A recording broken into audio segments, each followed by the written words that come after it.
great. And so we have opportunities to answer live questions tonight. We've had flashcards available if you all want to write down your questions. We also have 2 moderators in the crowd. And so I know Joy has a question, and we also have Javante who will be asking live questions. And so I'm going to pass it over to them, and Mayor Young can answer on the spot. Thank you so much, Lucy and Mary Young. Can you give those 2 a round of applause? So we're going to take these 4 questions that you see on no cards, and after that, we're going to transition to live open questions. We all have an opportunity to ask your question. The first question we have from one of the professionals is that politics and economics typically go hand in hand. How are you positioning the city to drive policy that spurs economic development? How are you partnering with City Council to push your strategy as they are the policy makers? Can you say what was the first part of it? Politics and economics typically go hand in hand. How are you positioning the city to drive policy that spurs economic development, and how are you partnering with City Council to push your strategy as they are the policy makers? Well, I think that everything we do, we have partnership with City Council. So, we can't achieve anything without support and approval by the City Council. So there's logically a partnership there. So I'll just kind of answer where I think we're headed. One of the things, even when we've gone through, and I know there's probably a range of opinions on projects like XAI, but one of the things that we have stood firm on is making sure that we find ways to get maximum benefit for the community on any project. So when you come with ordinance like we did, where we were able to identify a path where we take 25% of that tax revenue and ensure that it's being spent within a 5-mile radius of the project site. And then you have 2 sites there. As we have more data center-like projects, we now have created an ordinance that now creates a baseline for us for any projects like that moving forward. And one of the things that we're starting to see in Memphis is we are not only, a lot of times we think about AI, we think about the actual application of AI, but we forget that there's a lot of infrastructure that's necessary to build AI. It requires significant power, and we have companies like Heiko Hyosong, which just finished investing about $250 million in their facility, and they're adding on 300 jobs. They build the large transformers that allow power grids to be able to supply the power, because not just in Memphis, this is happening worldwide, and they're now able to provide that infrastructure. We have companies like Aon, which just came to Memphis over the past 2 years. They build the HVAC systems that actually cool the data towers that go into these data centers. It's happening right here in Memphis. And so what we're beginning, we have Morgan Steel, which is building the racks that go into the data centers. So we are actually building the infrastructure that is going to power data centers around the world. And we have to make sure that we're finding ways to take advantage of where the world is going. Because like it or not, that is where the world is going. And so we're trying to find ways to maximize the opportunities to get jobs for the people in Memphis. And I think those are the kinds of things that we're able to do when we're thinking creatively about what changes are happening in the world. Can you guys hear me? Okay, that's good. So we have a lot of questions that have been dropped into the bucket. I just want to say out loud that if your question is not asked, we do have a live audience Q&A that will happen, so you'll be able to line up in front of us and we'll be able to do it this way. But the first question that I received today is, one of the things I've noticed in the city is that many leaders have been in their roles over 30 years plus. Because of this, many young leaders don't get a chance to prove themselves and will actually move away. Will there be more leadership positions created for young leaders to emerge? That's a great question. I don't know that there will be more that are created. We don't have the money to just keep creating roles. I think that there's going to be a point in time where a lot of these leaders are going to be turnover. there are going to be people that leave their roles, and what I think we have to do as a community and as young professionals is just make sure that you're ready when it's time. Make sure that you're getting because, you know, a lot of people look at the titles and the roles and like, I want to be able to do that, but are you actually prepared? Do you actually have the preparation to be in those roles? Because I want people to be in these roles that know how to do what needs to get done. It's time out for us just putting people in roles just to give them a title.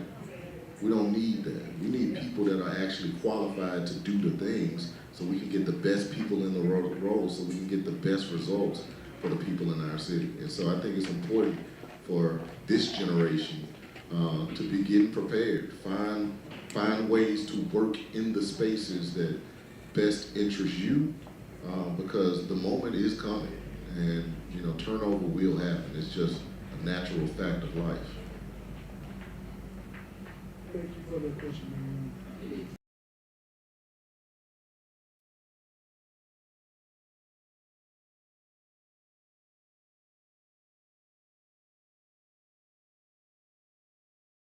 I won't say I have a firm plan, but it's definitely something that I want to do.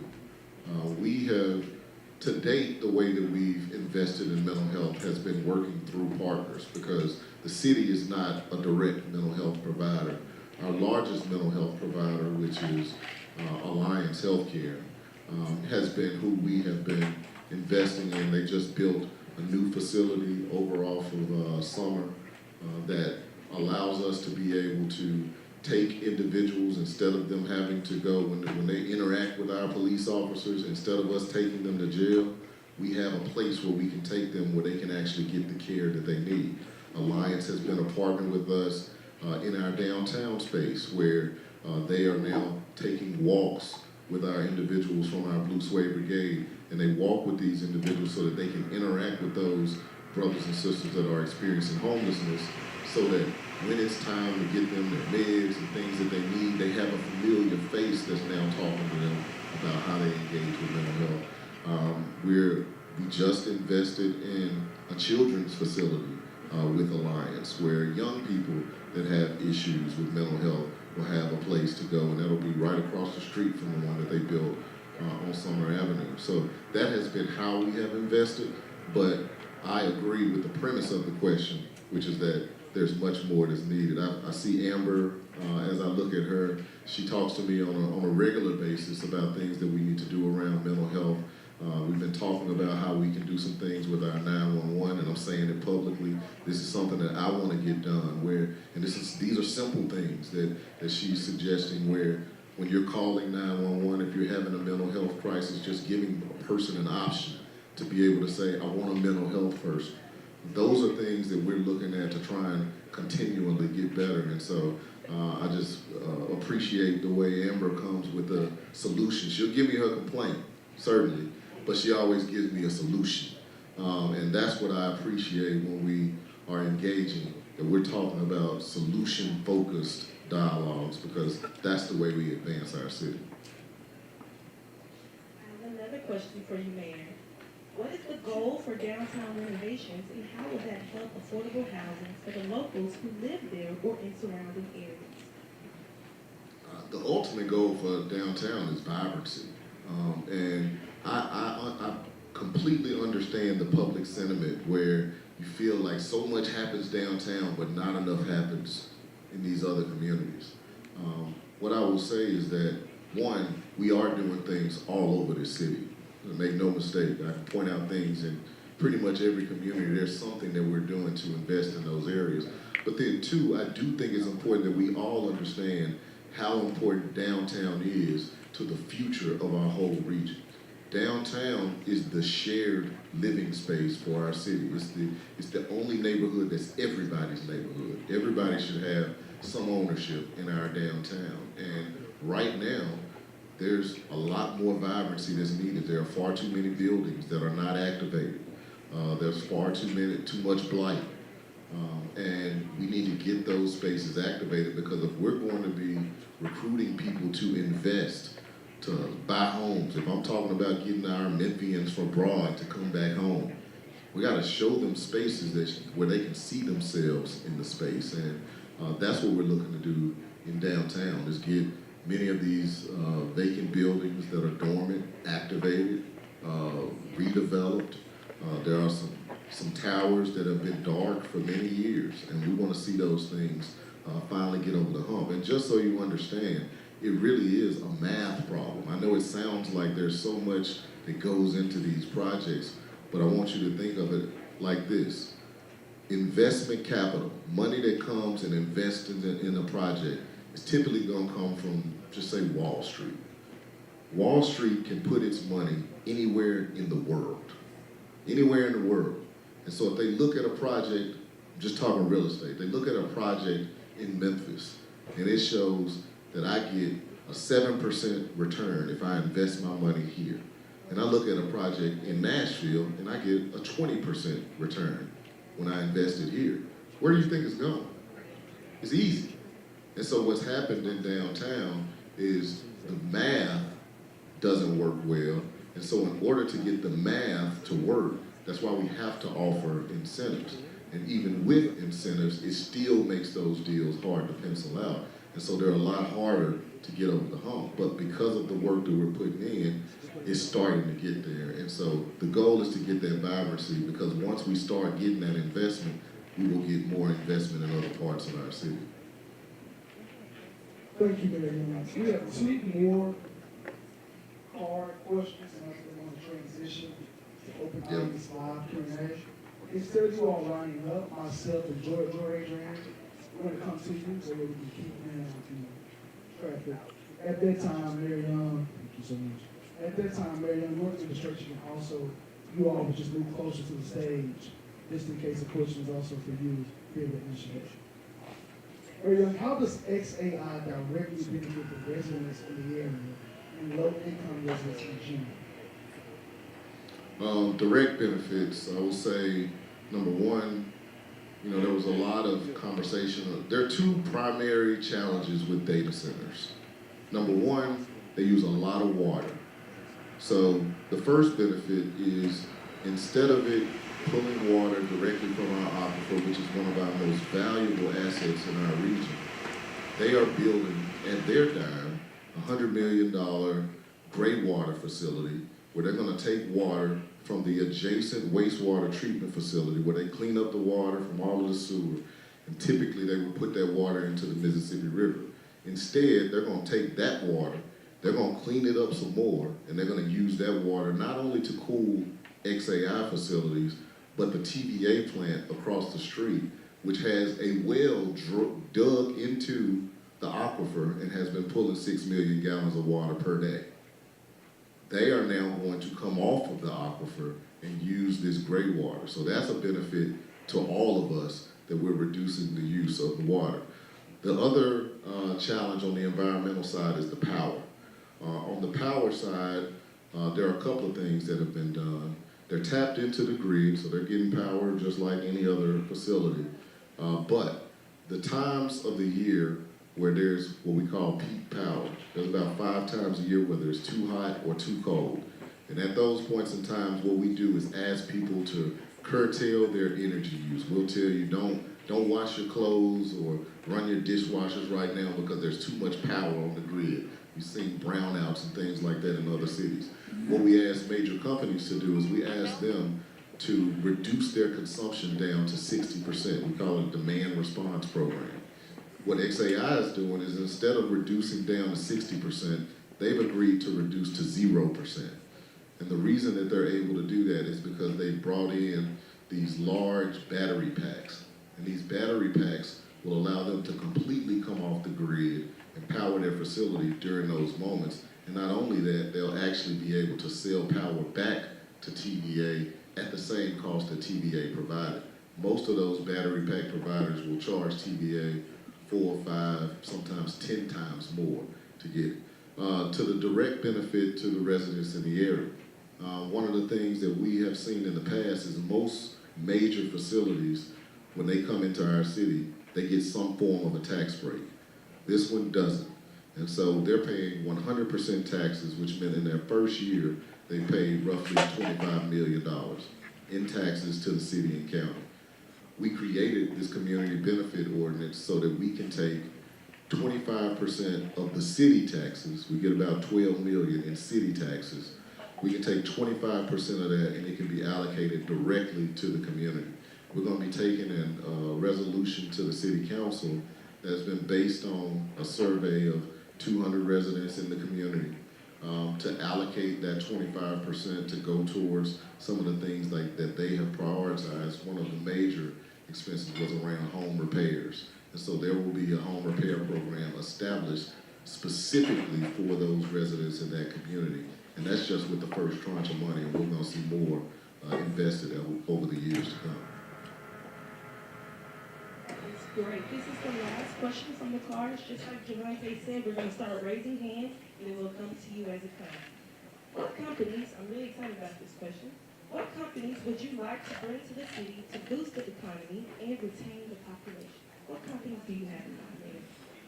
I don't want to say specific companies because I want companies. I'll talk about the types of companies that we want. We want companies that are going to pay well. We want high wages. A lot of times in Memphis, and I just want to put a side note there, a lot of times when we talk about things like affordable housing, we talk about how can we build housing and offer it at a lower price, forgetting the fact that there's another side of the equation. If you pay people more, they can afford more. So we want higher paying jobs in our communities. We want jobs where they're willing to train or partner with existing training providers so that our people can be the beneficiaries. We're okay with bringing people in and new people coming to Memphis. We want growth, but we also want the people that live here to be able to benefit from it. I think that we have begun to build this competitive advantage, and like I talked about, the infrastructure for developing AI, advanced manufacturing, I think that's important for us.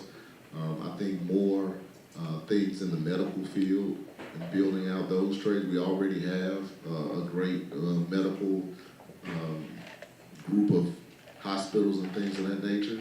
If we can bring more medical device companies and things that can leverage that, I think that would be big for us. And you know, other companies that are working in that tech space, I think would be great for our city.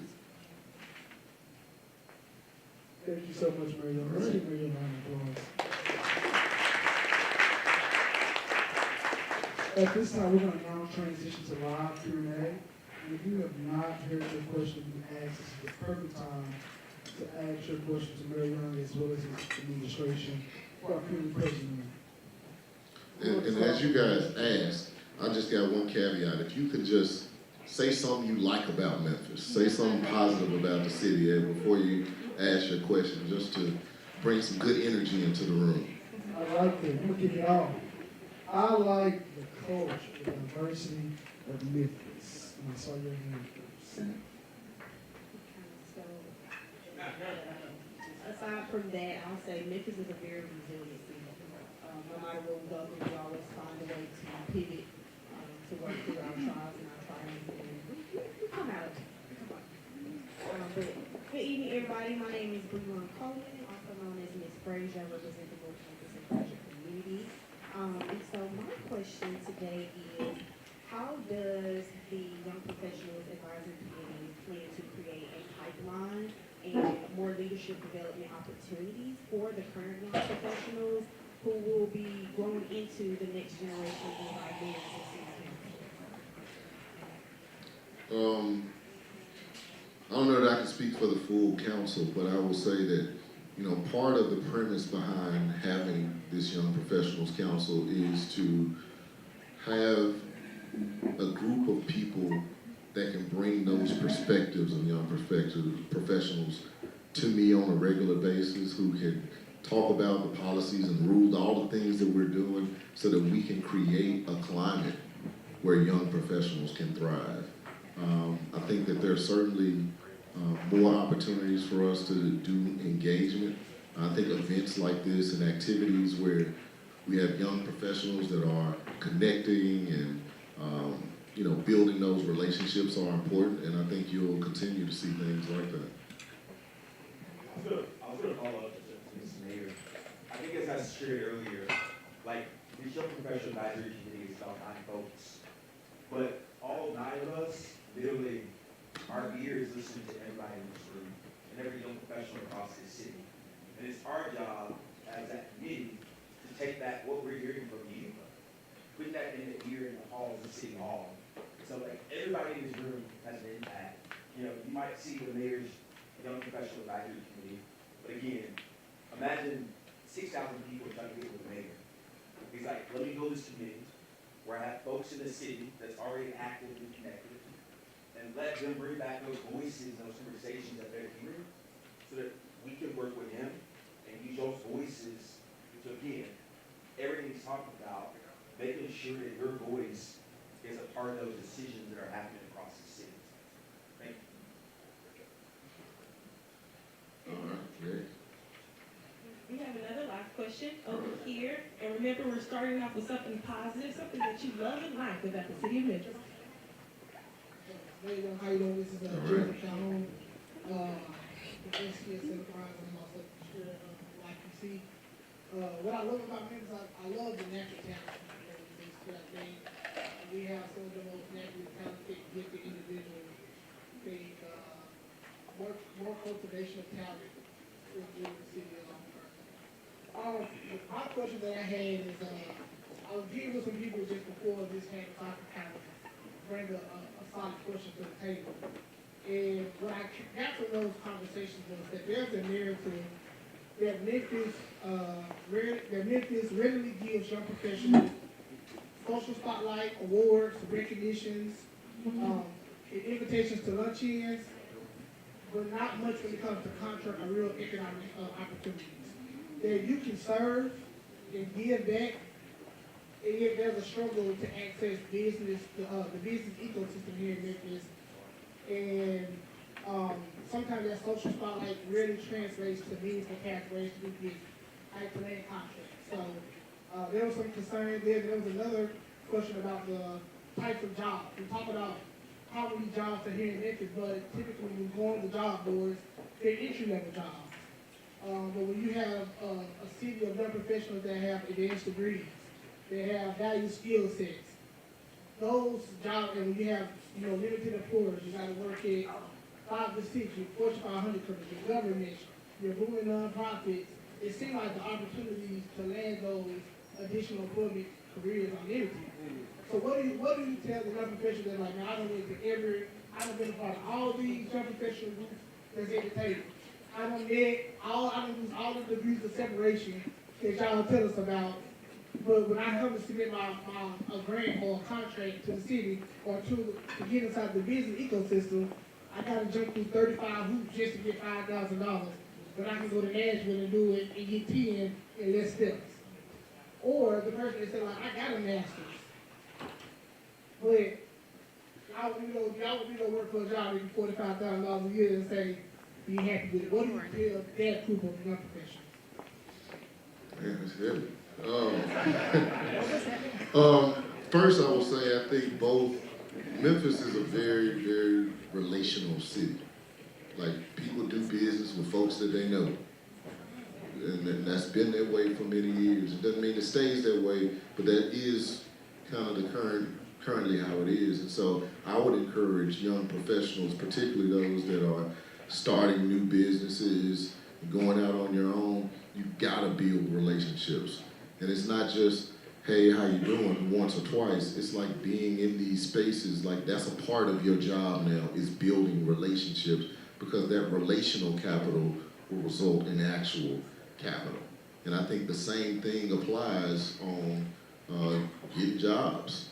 When you have advanced degrees and you know the companies, you know the ones that are here, make sure you're building relationships with those folks, and make sure that when you apply for a job, you're not just going through the portal and waiting on them to call you. You got to go find a relationship and make sure that they know you applied for the job, so they can put a word in. I'm just giving you just advice, because those are the kinds of things that go a long way. And then the other thing I'll say is, I know that there are those challenges from a relational perspective, but I also think that it's important that when you're not successful, you go back and you ask for feedback. You go back and say, why didn't I get this? Where was I deficient? Where was I short? Don't just assume, man, these folks don't do nothing with me because I'm not in the in crowd. Maybe there was something wrong with your application. Maybe you didn't submit everything that you needed to submit. Because I can't tell you how many folks call me and say, man, I did this and this didn't happen, and I go and ask the rest of the team, it's like, you know they didn't submit this, and this. Oh, so it wasn't even right. Like, those things, like, take as much responsibility as you can so that you can drive the outcomes that you want.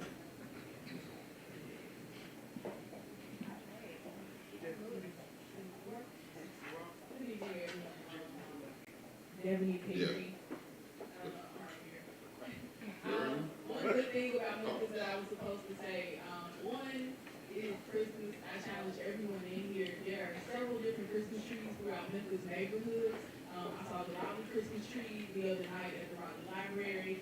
So I challenge everyone to go to a different neighborhood and take a picture with your family of one of the Christmas trees. And if you don't celebrate Christmas, there are other ways to celebrate just family environments around Memphis. So I definitely challenge you all by the end of the year to go capture one. But my question for the mayor is specific to, it's Christmas season, so wish list. If you are able to have your wish list budget, what would you put city funding towards to support opportunity youth? I meet youth every day just about, and we're talking high school diplomas, 19 to 22, great kids, but they are not equipped to participate in the economy. They're not equipped to go to school. They're not equipped to take on jobs that would employ them for more than $35,000. So if you had your budget wish list, where would you put your money? And then also, where should we be looking at how we can invest as young professionals in the generation that's coming directly behind? Great question. A wish list specifically for opportunity youth, I would say programs like the R3 program, looking at Sharika Carpenter and the work that she's been doing with R3 over the past couple of weeks. We've had a new class that was there, and these are young people that are still trying to figure it out. They're between those same age brackets, and I had an opportunity to go meet with them earlier this week and just have a conversation with them. And you know, a lot of what our young people need is exposure. You can't be what you can't see. And so having these types of programs, we're able to expose them to things. So I would put more money into R3. I would put more money into the training programs that have already stood the test of time. Like they have passed all the rigor, making sure that you're getting people prepared, not just from a technical perspective, but from the soft skill perspective, because a lot of what we're seeing in the workforce in terms of challenges has been the soft skills, showing up to work on time, knowing what it takes to be an employee in some of those types of environments, and some of our folks just hadn't been exposed to that. So investment in those types of programs is something that I think is deeply important and something that we are actively working on. I mean, all y'all know, I'm surprised nobody's asked about the task force stuff. I'm sure it'll come. But one of the things that I have been saying since this task force has come is, what are we going to do to make sure that we get long-term investment in reducing crime?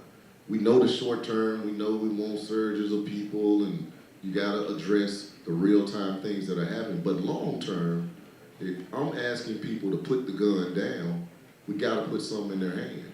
Long-term, you've gotta make sure that they have an option, an opportunity to prevent crime for the future. And so the investment in workforce training and opportunity youth and our young people is the thing that's going to sustain any gains that we've seen in crime reduction.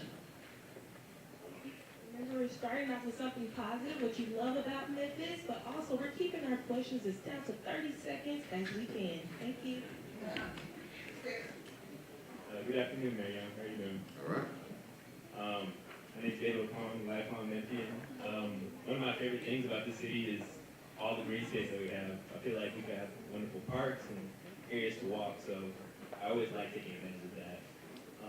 My question is on the same vein of workforce development, related to STEM. How can the city promote STEM, especially when we're looking at this tech landscape that's coming in? Well, I think the best way for us to do it is through investment in our summer program. One of the things that we've done in this past year, and one of the things we hadn't been really touting enough, is we had more summer employment with 1,800 young people over this past summer than we've ever had. And the way that we did it in this session, and shout out to Brian Harris, the way that we did it was we got partners in the private sector to take on these interns. Previously, we would have a lot of them sitting in an auditorium somewhere around the fairgrounds area, and what the kids would tell us is, yes, we appreciate the check, but we're bored. We're not getting what we want. And so by placing them with these businesses all throughout the city, we've had the opportunity to expose them to things like STEM and different areas of employment where they can see themselves and see a future working in those spaces. This coming year, we're looking to get to 3,000. We've set an ambitious goal. We did 1,800 last summer. This year, we're looking to get to 3,000. I think we need about 40 more companies to say yes. So if you all are at companies where you can host a young person for 6-7 weeks, please let us know, because we want to get you to sign up, because that is how we really start to spark the minds of our young people so that they can see themselves in the future that they can create by going on the job and seeing it firsthand.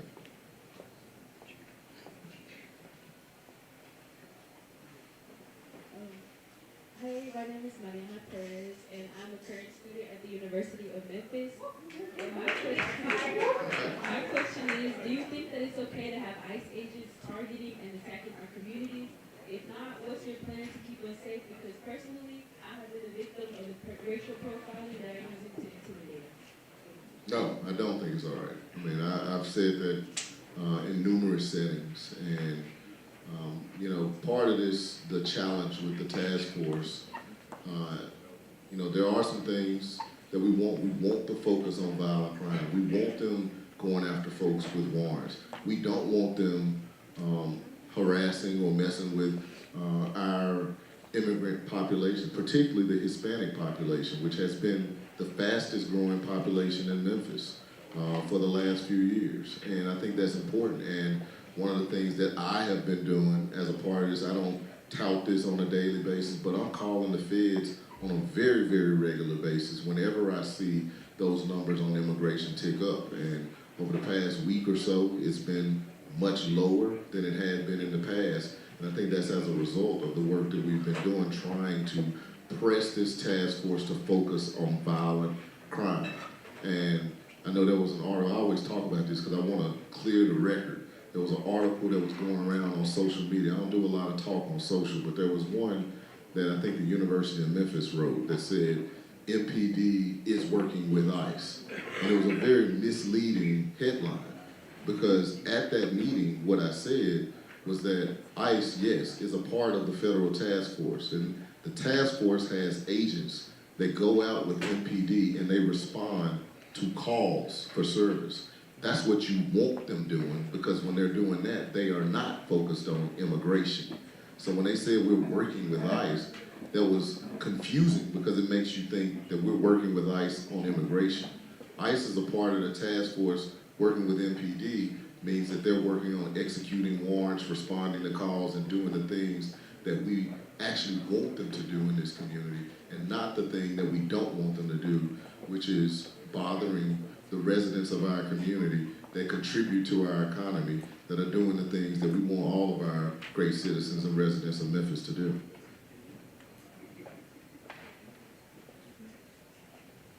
I got a reminder to start with something I love. So, hi everybody, Gisela Guerrero. I'm a community organizer here in Memphis. Something I love about Memphis is that it welcomes people, it welcomes immigrants, like it has with my family and many other families, immigrant families. Kind of have a follow-up to Mariana's question. A couple weeks ago, when we were at the press conference where you shared that MATA was going to have free fares for 90 days, following that press conference, as I was heading back to the office, I was followed by an task force agent with an ice jacket. I was not pulled over, presumably because he had already run my tags and everything was fine, everything checked in. But it definitely could have been the case that he could have pulled me over. As is the case with many other folks in my city. Your approach so far to collaborate with the task force to try to have them focus on violent crime doesn't seem to be working, and I think the data shows that. So far, there have been about 1,400 arrests for violent crime. And those are just arrests. That doesn't mean, that's not a conviction. They're just arrests, right? In this country, innocent until proven guilty. However, the number of traffic stops is 44,000. And it climbs every single day.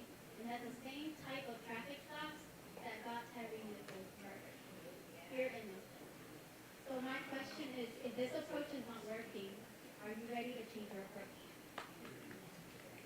Well, first, I won't take that as a fact that it's not working. I mean, I think that yes, there's a lot of traffic stops. If anybody turned in a 3% efficiency rate, I'm like, young professional. Yeah, I hear you. We don't have to repeat it. I got you. You don't have to repeat it.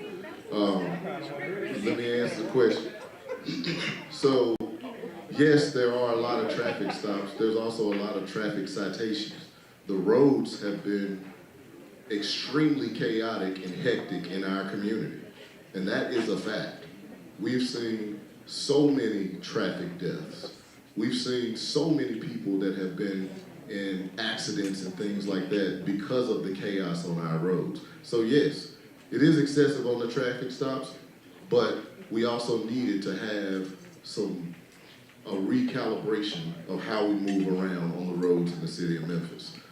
The second part of that is, I think it's discounting what the impact is to the individuals that are getting justice as a result of the task force being here. There are individuals who have been looking for people that have committed homicides for years. I had a room full of 300 mothers that were crying for justice because somebody killed their child. And so for you, it may be 3% to you, but to the mother who's been waiting for years for somebody to find their son's killer, that matters. So my goal has been to figure out how can we drive the task force towards the thing, because go back, rewind. Remember, this is happening. It's happening regardless. The governor and the president decided it was happening. And so it's better for the mayor to sit at the table and be able to call them when immigration is too high, as opposed to be over here and they do what they want. That's what you want from a leader. My job is to be in the room. You want somebody who's there, who's driving it. Every day, we got members of the Memphis Police Department that have a top 20 warrant list. Every morning that they go over with the task force, this is who we going after today. Every single day. These are things that wouldn't be happening, but they would still be here. So I understand the perspective, but I also want you to understand that it's not gonna go away just because you say you don't like it. Because that's not what's happened in other cities. It didn't just go away, but they're not getting the good side of it that we're getting as well. So that's my answer. All right, again, on the time schedule here, I'm taking too late to show up and show out cash flow. You guys asked, why did you like Memphis? That was the reason I named my financial company Show Up and Show Out, because y'all be showing up and showing out. So I'm making sure you guys keep y'all cash flow in order. But anyways, no pass on that one? All right, so I am building a tech-enabled financial clarity ecosystem. So I'm trying to understand, with you being a platform here, bringing tech innovation here in Memphis, how Memphis City is supporting emerging platforms that can strengthen vendor engagement and improve the flow of the state and federal resources back into the community. How can the city support a platform like that? Was that the City of question? Memphis outside of other agencies like the Epicenter, but the city of Memphis. not Shelby County? I mean, most of the way that the city would directly support would be through some form of a contract, and all those things have to be bid on and things like that. But I think the first step is making sure that people are knowledgeable of what the program can do, how it benefits the city as a whole and residents. We have a lot of leaders from the city here. We have our chief operating officer sitting on the front, Antonio Adams.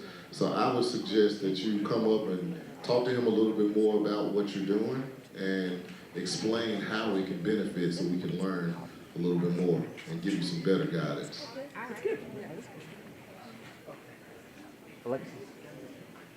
Thank you, Mayor Young, for being here, answering questions from the RSVPs, answering questions from the crowd, live questions, no current questions. We appreciate your time, and I hope you all have the opportunity to learn something new. I am going to pass it over to our vice chair. We are running out of time, so I am going to... We'll do one more question. One more question right here. So my question is, starting with something positive. All over my city, we have a lot of different cameras, we have a lot of love, we have a lot of soul. Some people might say I'm from Loflin, and where I'm from, we call it Loflin. And the question I have for you is, I feel like you, at what point will you be able to stand up and tell some of these organizations and say no to the money? Like, when we're talking about XAI, you are allowed to tell them no. When we talk about the taxes, you are allowed to tell them no. So at what point do you say no to the money and yes to the citizens that actually giving you instead of sacrificing our lives? So let me challenge. At which point should I have said no to XIR? Any point. Like, what are they asking for when I say no? Can I get the microphone? I want her to answer that. At any point, at any of the meetings, at any point, you could have told me before they come to Memphis. So, not an approval for anything, just say no, you can't come here, you can't buy their land. I mean, like approval too. But there was no approval. So what am I saying no to? For them coming here. So just say, don't come here, you can't come I here. mean, I feel like when we talk about you saying that every meeting that we've had, you always been like, I have no hair on this, this is. I didn't say that. Now, I want you to tell me when I should have said no. And the reason I'm pushing back in that way is because I want y'all to understand that there's a process for these things. These folks bought a piece of land. They bought land. They didn't get a tax incentive. They didn't come to us and say, I want you to give me this in return for this. That didn't happen. So when I always use my voice. I always.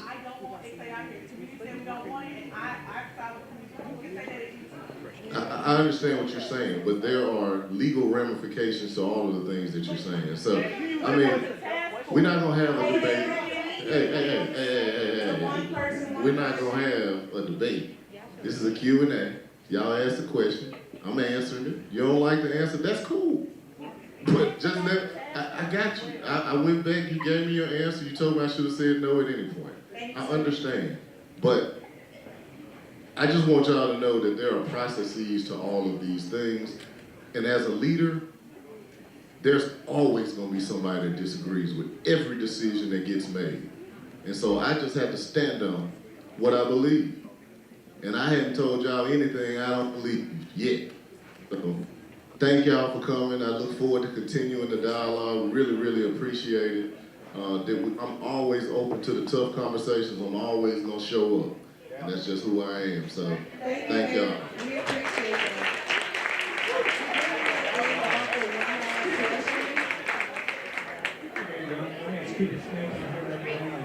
Hey, everybody, we got one last question. If we could just keep your name.